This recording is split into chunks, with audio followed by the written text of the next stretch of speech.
Amis des amplis de mesure, bonsoir. Je vous ai déjà fait plusieurs vidéos sur mon projet CP0077 qui avance pas vite, mais bon, qui avance, c'est le principal. Et justement, je vous avais déjà montré, je veux dire, la partie un petit peu audio, au moins la partie préampli dans une autre vidéo. Et bon, suite à des petits déboires, j'ai décidé de forquer le projet, hein, comme j'ai déjà dit.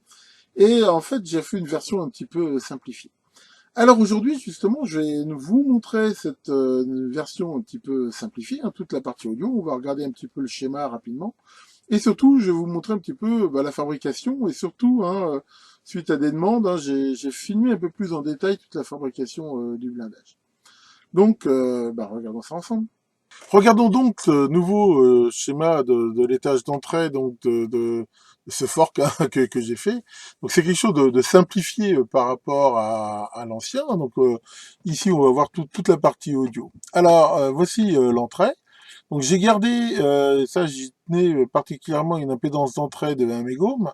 Pourquoi je tiens à cette impédance d'entrée de 20 mégohm? Parce que ça me permet d'utiliser des sondes d'oscilloscope en même temps, vu que là j'ai quand même diminué la dynamique d'entrée, bah, je peux quand même utiliser des sondes x10 ou x100 qui en même temps me font une atténuation. Donc ici on retrouve cet atténuateur, hein. Bon je vais pas revenir dessus, hein, quelque chose de très très classique. Ici encore une fois ce système là, bon ça c'est pour protéger, ici on va dire en cas de surtension. Ici, donc, un condensateur donc pour ne laisser passer que la composante alternative. Et ici, on retrouve mon AD548, hein, que je vous avais déjà montré dans la première version. Amplificateur avec une impédance d'entrée très très haute, hein, monté en amplificateur non inverseur. Mais de façon quand même à polariser, eh ben, on a ici cette résistance de 22 mégohms qui vient ici du pont diviseur. Hein, donc ici, il y a une tension de près de 6 volts, hein, la moitié de la tension d'alimentation, de façon à fixer le point de fonctionnement. Donc ici, on a quelque chose de très très classique, hein, toujours, hein, monté en ampli d'un inverseur. Donc là, il n'a pas un gain phénoménal, hein, il a un gain de 10 à peu près, un petit peu moins. Hein. Et l'idée ici, bah, c'est plus une adaptation d'impédance. Je cherchais pas à avoir une super sensibilité. Hein, mais bon, avec un gain de 10, ça veut dire que là, voilà, à pleine échelle, je veux dire, je peux rentrer jusqu'à 100 millivolts, ce qui est largement suffisant par rapport à ce que j'ai besoin. Et ici, donc, on sort sur ce condensateur de 22 micros là, qui sert aussi, pour le coup, à enlever la composante continue. En continu, ici, il y a la moitié de la tension d'alimentation, un potentiomètre de volume, et ici, j'attaque un petit module ampli fait à partir d'un TDA 2030 que je vous montrerai tout à l'heure. L'ampli ici, en même temps, bah, c'est tout bête, hein, je sors soit sur l'amplificateur intégré, soit sur une sortie extérieure. Et bien sûr, c'est ici que je vais récupérer le signal là pour le vumètre. Donc voilà pour la partie audio. Alors, j'ai rajouté deux trucs. Bien sûr, déjà, l'alimentation. Bon, là, classique, hein, un filtre. Ici, un petit régulateur 12 volts, hein, et puis les découplages des circuits. Enfin, vraiment, il n'y a que du classique ici. J'ai trouvé que c'était sympa de pouvoir rajouter ici une indication de saturation, qui permet de voir que voilà, on met un signal tel que l'ampli ici sature. Donc là, hein, je prends que sur une alternance, hein, c'est suffisant. Bah, j'ai utilisé un comparateur, donc un bon vieux LM311, hein, qui ici pilote ici une LED rouge, quand une des alternances ici bah, dépasse la tension de seuil, hein, qui est fixé ici par ce pont diviseur, sachant que la résistance ici R14 rajoute un petit peu d'hystérésis de façon à avoir un basculement franc de la LED. Donc voilà, hein, c'est vraiment un truc tout bête, hein, c'est vraiment très classique, mais ça suffira tout à fait à ce que je veux faire. Je cherche pas l'hyper qualité pour ce module au niveau du son, hein, c'est pas de l'hi-fi, hein, c'est pas fait pour écouter Mozart. Par contre, j'ai fait très attention à essayer d'avoir le plus bas niveau de parasite possible et aussi de bruit, hein, dans la mesure où, comme c'est fait pour faire des mesures, enfin, comme des mesures, ça me parlait, enfin, je veux dire, pour suivre des signaux et tout ça, c'est important pour moi qu'il n'y ait pas de parasite. Donc, comme on verra dans cette vidéo et dans celle d'après, hein, j'ai vraiment tout fait pour bien soigner tous les tâches d'entrée, surtout qu'il y a la très haute impédance, hein, pour qu'il n'ait pas de parasites.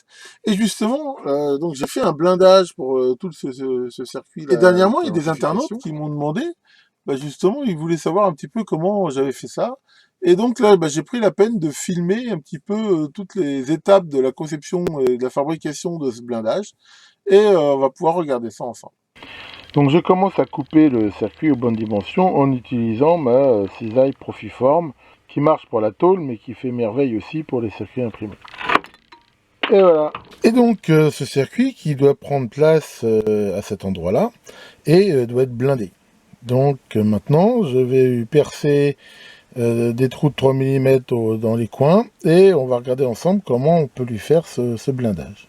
Voilà le circuit donc percé. Alors bon, là ce que je vais faire c'est un essai, c'est un truc un peu spécial où je vais lui faire un support en aluminium et vous allez voir sur lequel va venir le blindage. Bon maintenant si vous voulez faire un truc comme ça, enfin bon là je me fais un peu plaisir à faire un truc, il n'y a pas forcément besoin de ça, je vous montrerai une façon aussi plus simple. Ce qui est sûr c'est que c'est éventuellement utile de se tailler une pièce de bois à peu près du même gabarit ou un tout petit peu plus que le circuit, parce qu'on va voir que ça va nous aider à fabriquer le blindage. Voilà, donc maintenant là, j'ai marqué les trous, hein, je vais les percer à 2,5 pour les tarauder pour du M3. Et après, là justement, là, je vais usiner moi des parties, ce qui va fabriquer des sortes de colonnettes naturelles. Allons-y. Voilà, j'ai taraudé ici les trous. Alors, petite astuce que je vous donne. Moi, je fais ça avec des tarots que je mets sur une visseuse. C'est une visseuse qui a voilà, un truc progressif. Et je trempe les tarots dans de l'alcool à brûler ou de l'alcool à 90. Et ça aide énormément. Parce que si on lubrifie avec de l'huile, comme ça colle, c'est pas bien du tout. Comme ça, quand on fait ça dans de l'alu, avec de l'alcool, ça fait vraiment très bien. Faut y aller gentiment et nettoyer éventuellement avec de l'air comprimé ou à chaque fois.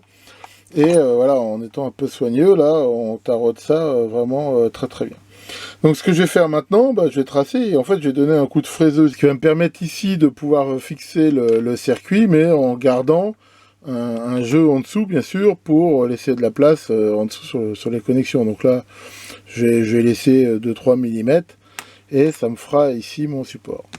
Alors il n'y a plus qu'à. Alors ça y est, j'ai fraisé ici ma pièce. Donc l'idée c'est qu'il va y avoir ce support là qui sera tenu ici par en dessous par 4 vis. Ici le circuit qui sera pris en sandwich ici avec des colonnettes comme ça. Des entretoises, les 4 entretoises comme ça, voilà, hop, et voilà, et l'idée bien sûr c'est de mettre après un blindage qui va venir coiffer ça. Alors sachant qu'il y a une petite difficulté, c'est que il y a bien sûr un connecteur là qui permet de rejoindre le circuit qui va se mettre ici, c'est-à-dire que dans le blindage ici on va faire une découpe de façon à pouvoir mettre ça. Et donc on va voir comment on va faire le petit blindage ici qui va venir ici coiffer tout ça. J'ai découpé dans du cuivre de 20 dixièmes, ce genre de feuille de cuivre là, que j'avais trouvé sur Banggood. Je vous avais montré ça dans les QDN. Donc le blindage à plat. J'ai bien sûr percé les trous. Alors attention, ça engage dur avec des forêts. Il faut utiliser des forêts à tôle comme je vous ai montré. Et bon, ce qui était un peu galère, c'est de percer ici l'ouverture qui sert pour le connecteur. Alors ce qu'on va faire maintenant, c'est que je vais me servir ici du socle, comme d'un gabarit en fait, pour plier ici déjà les rabats, et après plier ça.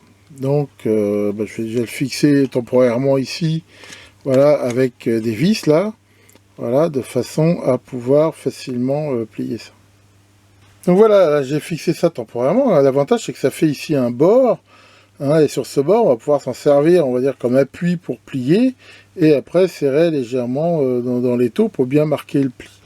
Alors si vous n'avez pas fait, comme j'ai dit, ce truc qui est vraiment optionnel, généralement ce qu'on peut faire c'est découper une petite cale en bois dur et faire la même chose, s'en servir de gabarit. Alors allons-y pour le pliage. Ah, donc là l'idée c'est bien de s'en servir comme ça, ici pour bien marquer le bord. Et après on peut finir là avec les taux, ici. Voilà. Hop, là, on serre bien. Et voilà, ça a bien marqué ici le bord. Donc, je vais faire pareil de l'autre côté.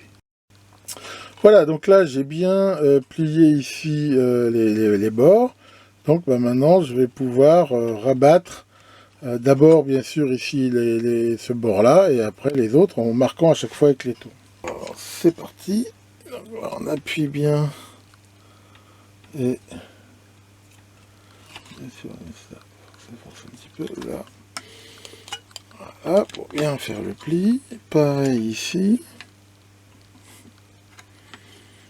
Hop. Et on serre. Voilà, pour bien marquer ici le pli. Voilà. Et maintenant, on va faire la même chose ici.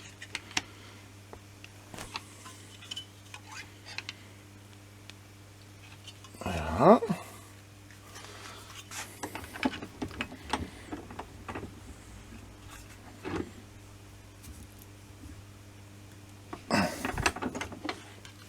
Donc ici, on a une belle boîte à peu près. Voilà, fermée. Donc ce qu'il faut faire maintenant, c'est enlever ici le gabarit et on va mettre quelques points de soudure pour bien le tenir. Ah, attention, l'erreur à pas faire, hein. J'ai fait ça une fois et je me suis bien fait avoir. Il ne faut pas souder avant d'avoir enlevé le gabarit ici, parce que derrière, on n'arrive plus à l'enlever et on bousille tout. Alors, allons-y. Voilà, donc là, j'ai monté ça tel que ça devrait être ici à la fin.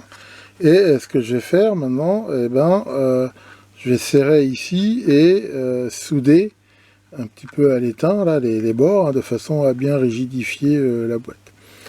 Alors, allons-y. Donc, pour faire ça, je vais déjà commencer par ce coin-là, par exemple. Donc là, je mets ça ici à l'étau pour bien serrer. Et je vais bien tenir ici avec ce gant là qui me protège de la chaleur pour souder là. Alors, petite astuce pour bien souder ici. Je vais utiliser ce produit là qui est vraiment très bien. Hein, c'est ce qu'on appelle du fondant, je crois. C'est une sorte de décapant. Ce qui fait que la soudure va vraiment bien prendre ici à l'endroit où je veux souder, quoi. Alors hop, allons-y gaiement. Donc je prends mon bon vieux fer vélaire Magnasta là. Et c'est parti pour la soudure. J'essaie de filmer en même temps, c'est pas simple.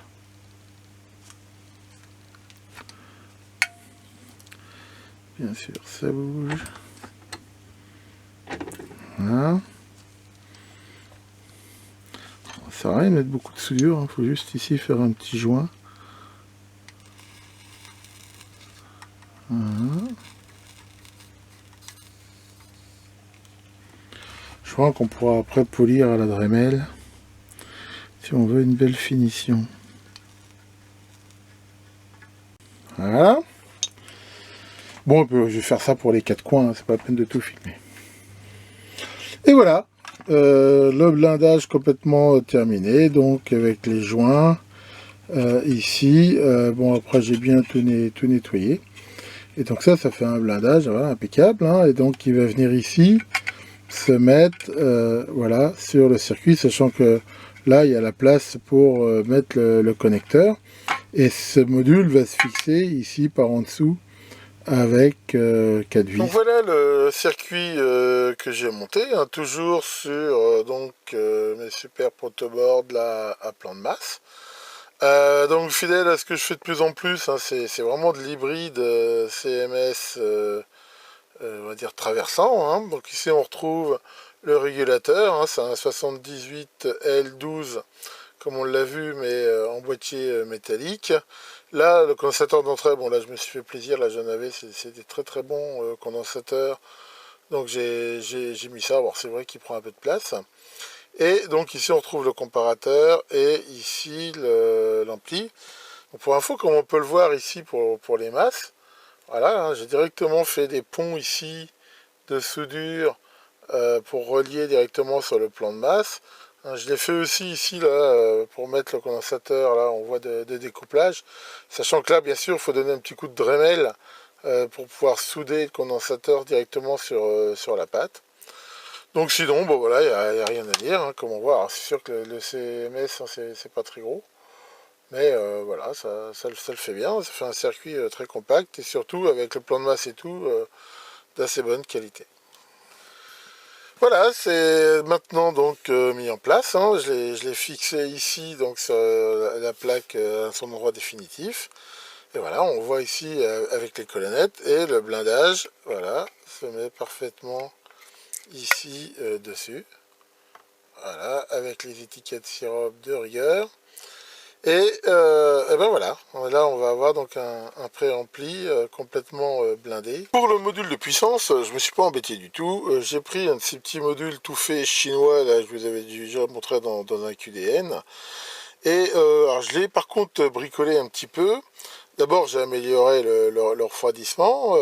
J'ai changé le condensateur de sortie ici de 470 micros là, pour en mettre un de 2200, de façon à avoir des meilleures basses. Le condensateur ici, il est un petit peu léger pour la tension. Enfin, moi, je l'alimente en 15 volts, pas en 12, donc je l'ai changé.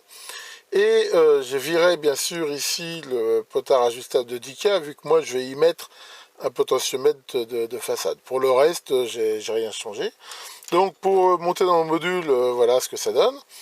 Donc, on retrouve bien ici le petit module chinois. J'ai aussi, bien sûr, changé ici les connecteurs de façon à pouvoir mettre du pont. On voit ici le condensateur, bien sûr, qui est beaucoup plus gros. Et ici le truc d'entrée. Alors, j'ai monté tout ça sur une plaque d'alu. Et comme c'est pas très bien ventilé, les tiroirs, là, bah, j'ai rajouté ici ce gros radiateur. Le tout monté avec la pâte thermique qui va bien. Avec ça, je devrais être peinard. Et donc, ça vient se mettre ici. D'ailleurs, tiens, on va le clipser. Voilà. Tac. Et voilà. Impeccable. Ce qui fait que ici j'ai sur la plaque les modules. Sachant que ici, hein, comme je vous l'avais déjà montré dans une autre vidéo, ici le module d'alimentation qui lui bien sûr va se mettre là. Voilà, et bien sûr, hop, avec ici ce connecteur qui relie ici donc au truc de sortie du tiroir. Et donc voilà, ici on a toute la carte électronique du tiroir donc qui est complètement terminé, et je vous montrerai dans la prochaine et dernière vidéo consacrée à CP0077 comment j'ai monté tout ça, surtout comment j'ai fait la face avant aussi en détail, hein, vu que c'est quelque chose qu'on me demande souvent. Voilà donc pour cette petite vidéo de ce soir, et je pense avant-dernière vidéo donc sur ce projet CP077 que j'aurai l'honneur, le plaisir et l'avantage de vous montrer complètement terminé, je pense, dans une prochaine vidéo. Tiens, Maurice, qu'est-ce qui t'a... Ah, tu es toujours obnubilé par ton doigt. Non mais Maurice, tu es un robot en plastoc. Un robot en plastoc, c'est pas la peine de mettre des pansements. Ça, c'est pour les humains, les pansements. Oui, oui. Ah, ça te gêne tant que ça. Oh là là là là là là là. Bon, écoute, je vais réfléchir, voir si on arrive à réparer ton bobo, faire quelque chose. Enfin bon, d'ici là, si, ça t'empêche pas de vivre non plus, quoi. Oh là là là là, ces robots, c'est gnognotte quand même. Bon, allez, là-dessus, j'ai pas de truc à faire ce soir. Je vous souhaite à tous une excellente soirée et vous dis à très bientôt pour de nouvelles vidéos.